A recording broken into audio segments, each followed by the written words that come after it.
world of today, when your fave Kardashian or your fave celebrity are rocking braids, gold hoops, rings, and textured hair.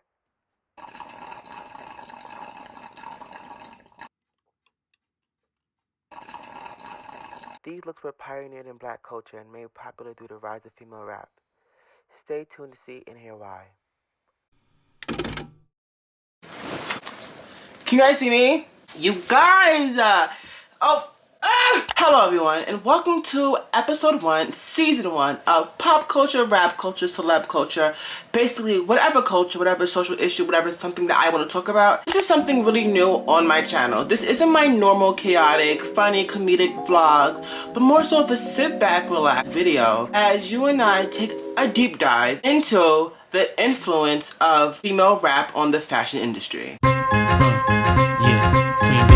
So to start this video off correctly, I think it's important for me to go back to a time where I wasn't born, the 80s, the 90s, you know, where we've seen rappers like Queen Latifah, Lil' Kim, Foxy, Eve, Missy Elliott, and just honestly so much more that honestly you guys, if I were to sit there and really name everybody, we would be sitting here for 15 minutes. So for my first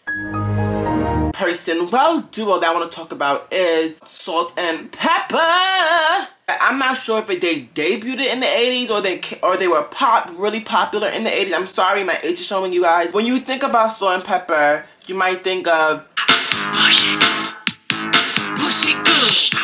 but when I think about Salt-N-Pepa, I think of the iconic half-shaved look that Pepper was rocking. And that half-shaved look became a staple in the 80s and 90s and even to the 2000s. Like, honestly, you guys, let's be real here. You're like, come on, like you see the half-shaved impact. You've seen it up until recently, like it was extremely popular, you know.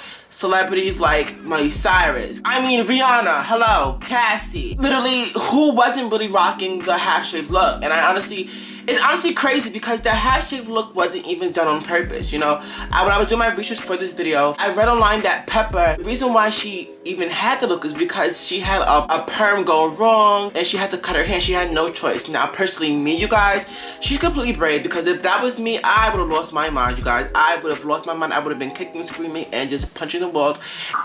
And especially because she was a celebrity, so I could just imagine, like, oh my god, like, what the hell? And I don't think that she would ever have imagined that that fuck up in the salon would have like became a new fashion style, but it really did. It also really contributed to the normalization of gold, big hoop bamboo earrings, which is honestly was and kind of still is seen as quote unquote ghetto, which honestly you guys, I actually really kind of do not like that. I honestly feel like we as a people don't deem any other race culture as a certain way, like we don't view it in a bad way, like there's no negative connotation around that. So I don't understand why there's such a negative connotation around black culture. Like what makes long nails and bamboo earrings, like what was making that so ghetto back then? What was so ghetto about that? But now, you know, we see like Louis Vuitton with logos going crazy and stuff like that, and like we see like gold long hoop earrings on the runways and like in the fashion shows and stuff like that now, and like on your favorite celebrities. And I feel like these things were viewed as ghetto and like hood, and just like I feel like Salt-N-Pepa definitely played a really big part in the normalization of black culture in the mainstream like media and whatever. But we see the impact of Salt-N-Pepa, whether you guys want to admit it or not, whether you guys want to give them the credit or not. We definitely do see the impact. While we're on the stereotyping of black women in black culture, I think it's extremely important to talk about the person who came in the game and literally took that stereotype of black woman and flipped it upside down and honestly became a fashion icon in her era. And even to this day, I give her props. And that rapper is Lil' Kim. When you think of Lil' Kim, you think of this iconic purple outfit, her colorful wigs, her logomania. And I feel like to understand why Lil' Kim was such a fashion icon, you have to understand the environment and the culture of rap and female rap around the time that she came out. You know, like she came out in a time where like before her, like female rappers were wearing really baggy clothes, and you know they weren't really very they weren't, I don't want to say they were sexy, that's rude, but they weren't very sexual, you know, they were really hard, stuff like that. And then Lil' Kim came out and she was speaking really hard. She was talking that gangster talk, but at the same time she was bringing a feminine edge to like the rap industry and like female rap. And I feel like that was what really catapulted her stardom, to be honest. Like I mean, like look at like this picture right here, like honestly I kind of like that hasn't been done before, you know. And I feel like she knew that sex sold and she used it to her advantage. Through that, like, she pulled out some of the most iconic looks I've ever seen in my life that we still talk about. Like her colorful wigs, her logomania, the things that were, you know, viewed as normal in black culture, she popularized it in mainstream. And it's honestly kind of crazy to me because your favorite celebrities could, you know, drop a pic and with a colorful wig or like long nails and like gold jewelry and like logomania now, and it'd be called a trendsetter and everybody eats it up. Stop stealing other girls' shit. I would also like to add, she was really talking about these brands and these designers in her lyrics, you know. I used to wear Moschino, but every bitch got it. Now I rock colorful minks because my pockets stay knotted. Queen bitch shit. And I feel like you can't talk about Lil' Kim without talking about the iconic Foxy Brown. Like, the two besties that sadly turned to rivals were single-handedly, kind of in a way, meshing the roles between rappers and designers. Like, she came on the scene with her dark lipstick and her mink coats. If you don't know, it's Foxy Brown's iconic Calvin Klein ad. Or Lil' Kim, David LaChapelle, Louis Vuitton photo shoot, which is super iconic. When I was doing my research, I actually found out that it was originally displayed to the world for the first time in the David LaChapelle's new photograph exhibit in the Tony S exhibit. Don't want to try to pronounce his name because I know I'm going to mess it up.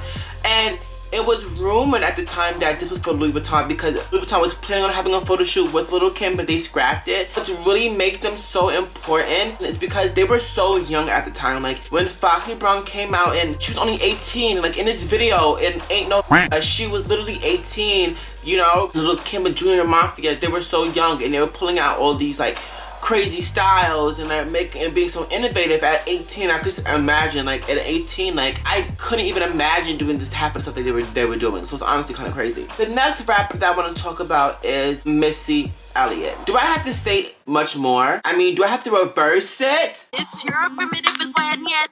It's your primitive is when yet. Missy Elliott, in my opinion, was like kind of like a breath of fresh air in what was becoming female rap, and I feel like that combined with her talent and what she was really kind of brought her to a level where she was able to make a difference in the fashion world. Like Missy Elliott, like when she came out, she wasn't really hypersexual and showing off her body. Not saying there's anything wrong with that. And she came on and she was like a heavier set girl in a time where, you know, you had to be really skinny and over sexualized to make it as a female artist, let alone a female rapper. And I feel like her representing such a large demographic of like a black woman who wasn't like this sex symbol was really important. From her iconic plastic bag outfit and I Can't Stand the Rain, to her all denim clad Dior outfit, even to her Adidas collab, which came out in, I believe, 2005, which was really important because there wasn't a female rapper, or I'm not even sure if a female artist, correct me if I'm wrong, who really teamed up with like a sportswear company and like was making like tracksuits. You know, we see these really high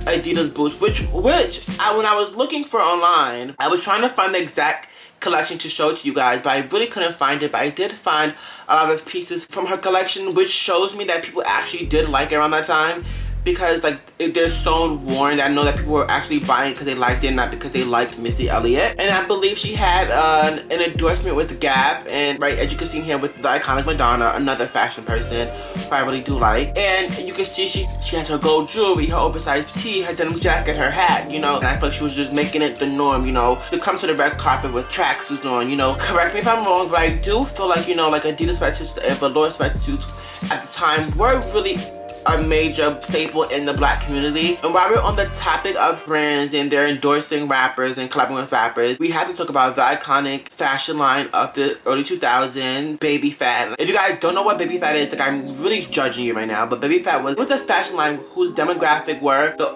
urban audience, dedicated to the white rich people, the furs and the bikinis, and like Kimora Lee Simmons and her husband at the time, Russell Simmons, having these rappers walking for Baby Phat and wearing their stuff, and like which made it mainstream, and we've seen it all over pop, all over like the media now. Like we were seeing like regular people starting to show up with Baby Phat, like in Baby Phat. I really see the impact that Baby Phat has left on the fashion world, whether you want to admit it or not. A lot of his pieces that was deemed ghetto back in the day is definitely now prominent in the fashion world.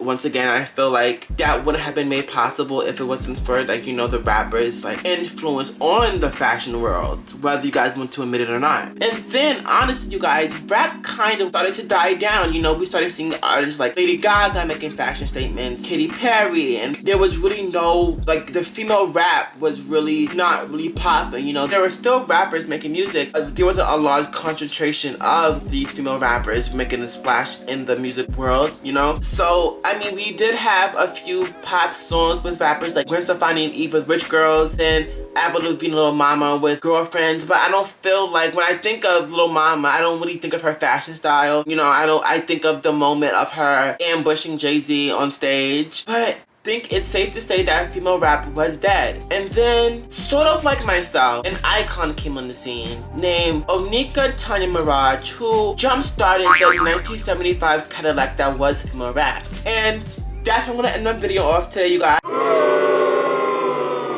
I really hope you guys really liked this video. I wanted to give you guys something really new. I had something that I haven't really done before. And if you guys want a part 2 on Nicki Minaj's impact and the girl that followed after her, impact on the fashion world, please let me know if you even got this far into the video. I just felt like this video was really important to say because I feel like we don't give black women enough props for their influence, you guys. I feel like, you know, we see it now more than ever, but that's a different video for a different day. I just hope you guys remember one thing and one thing only: bitches be mad. Ciao, bitch!